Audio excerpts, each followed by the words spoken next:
Has your once in a lifetime love turned to pure hell? Do you feel like a boa constrictor has squeezed the life out of you and left you for dead? Now, you might think I'm exaggerating, but if you've been caught in the grip of a psychopath, you know that I'm not.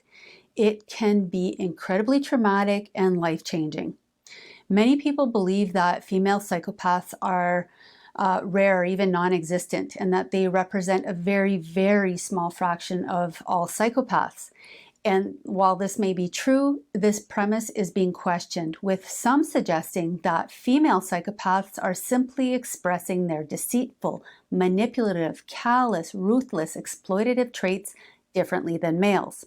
Their feminine characteristics and conditioning around gender roles makes them harder to detect and potentially more likely to be diagnosed with another mental disorder such as borderline personality disorder.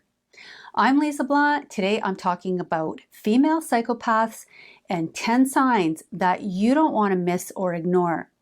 At the end of this video, I will give you 3 key differences between a female psychopath and a female with BPD.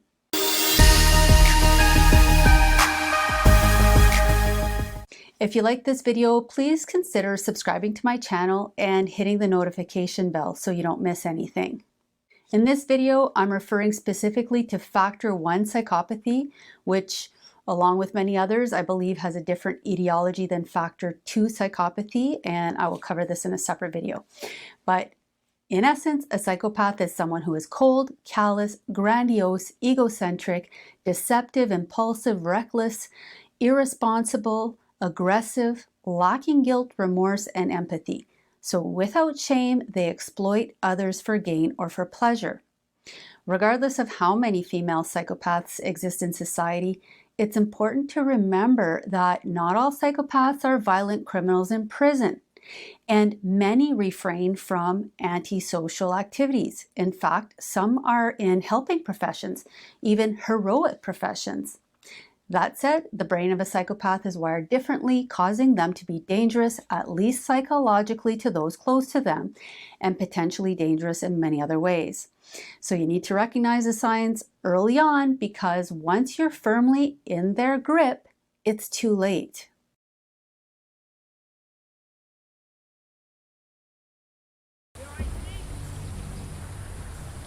Actually, yeah, it's amazing how strong it is. So keep in mind that psychopaths comprise of a very small fraction of the population, 1 to 2%. And many of the points I'm going to make in this video apply to male psychopaths as well. Let's see if I can show you a little bit more about how this snake hunts. Okay, so in no particular order, number 1, a psychopath is lacking or seriously limited in her ability to feel empathy, guilt, shame, remorse, fear, and other negative emotions. The female psychopath, however, tends to be very good at faking emotional responses, especially when she needs to, like in the beginning of the relationship or when she's in public. However, she doesn't feel bad when she does something wrong.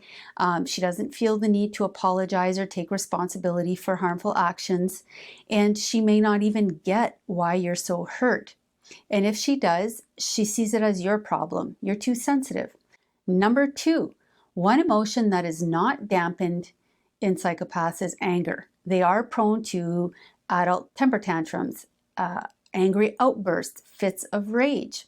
Where the male psychopath may be prone to yelling and having outbursts at work or in public, this might be as an emotional release or a way to hijack your fear response in order to manipulate or exploit you.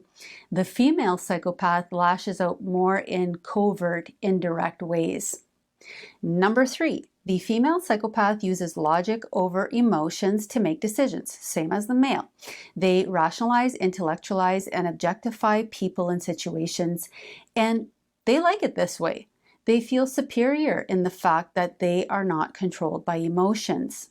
Number 4, like the female covert narcissist, the psychopath preys on Phil, the protector, provider, hero, savior, that guy with high integrity who is loving and loyal. And let's face it, we all love Phil, but in the hands of a narcissist, Phil's amazing qualities will be used against him, And in the hands of a psychopath, they will be used to destroy him. Although Phil makes a perfect target and makes things a whole lot easier for the female psychopath, she can make do with other personality types. But there are some prerequisites, and because I like to create acronyms, I'll call this personality type Cole. Cole is competitive and cooperative.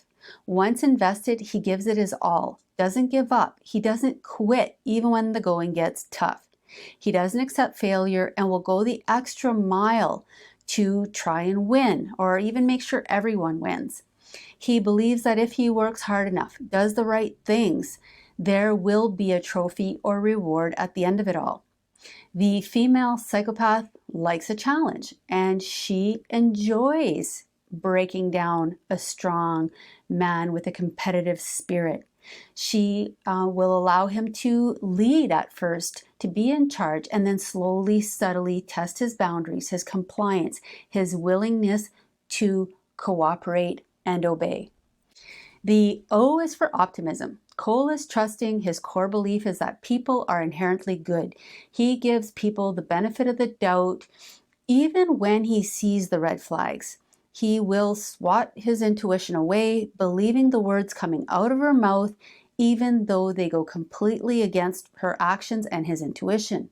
He tries to rationalize her odd behavior and gets stuck in a maze of doubt, confusion, and he really hopes he's wrong and that happily ever after is still possible.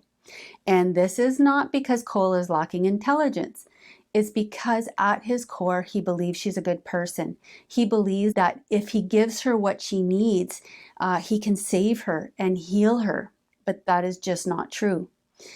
L is for longing, and like many, he's longing for that once-in-a-lifetime love to fulfill his deepest needs and desires. So he easily buys into the fantasy, drinks her Kool-Aid, and unknowingly allows her to infiltrate his system, hijacking him entirely. E is for empathy, sympathy, and a strong sense of guilt and obligation. Cole genuinely wants to help, which of course the psychopath completely uses to her advantage. She can easily use her victim card to make him feel obligated to help her and give her what she wants. Number 5, she is incredibly adept at reading others. A psychopath hears what you're saying, but they also hear what you're not saying. Because they are so deceptive, they've learned not to listen so much to words, but rather to pay attention to nonverbals, microexpressions, body language, tones, and so on. People high in psychopathic traits seem to have this extra perceptive ability, which makes them seem like mind readers. And to you, this will feel like, wow, no one has ever understood me like this. This person sees me, hears me, validates me. It's like we've known each other forever. We're soulmates. And what I'm talking about here goes way beyond mirroring you. They are reading you. So for example, let's say you tell the psychopath something like, my mom was a single parent raising me and my little brother. She works 3 jobs to support us, and I'm so grateful for everything she did for us. Now I do everything I can to help her financially in any other way that I can. Now, a neurotypical person might think, wow, that's really great that you help your mom out after all that she's done for you. A psychopath hears a lot more. The psychopath hears, you were alone most of your childhood. You had a roof over your head, but your mom wasn't there. You were lonely. You didn't get the love and nurturing that you needed. You had to take care of yourself and your brother.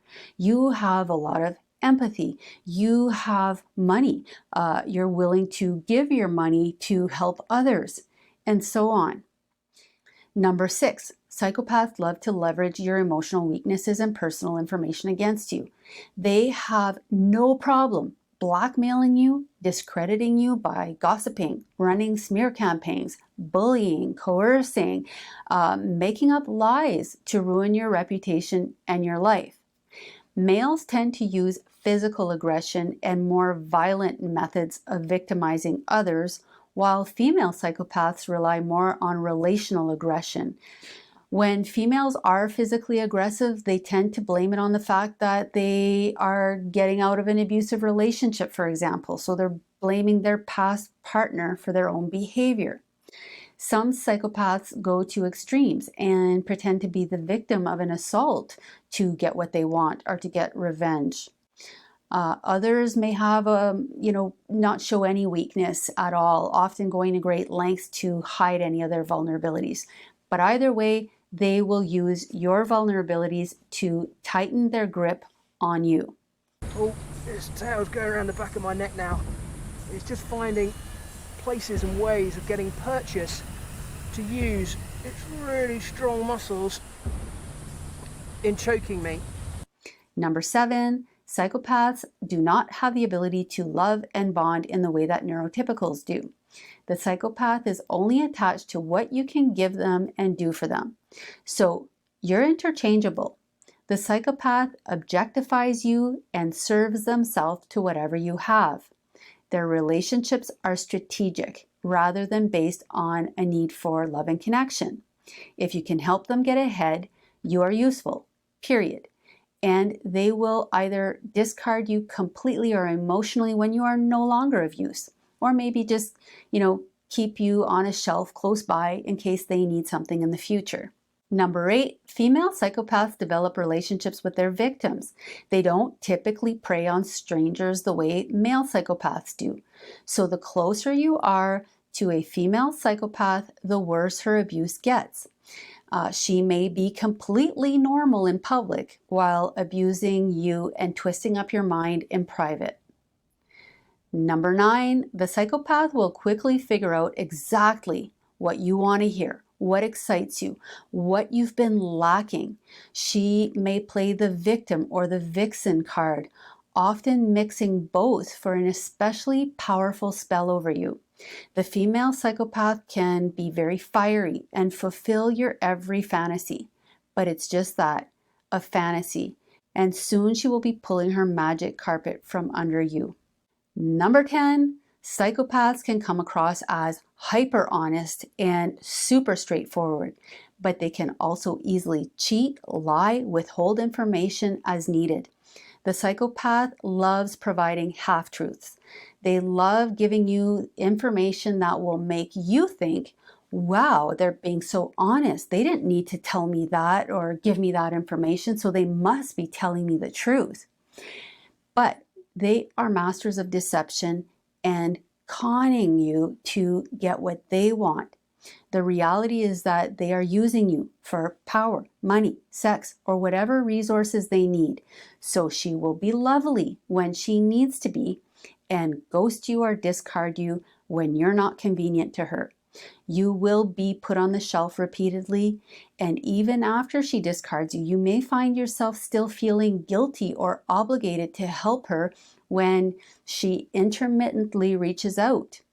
And almost without a doubt, you will be left spinning in confusion, ruminating, and suffocating long after she's gone.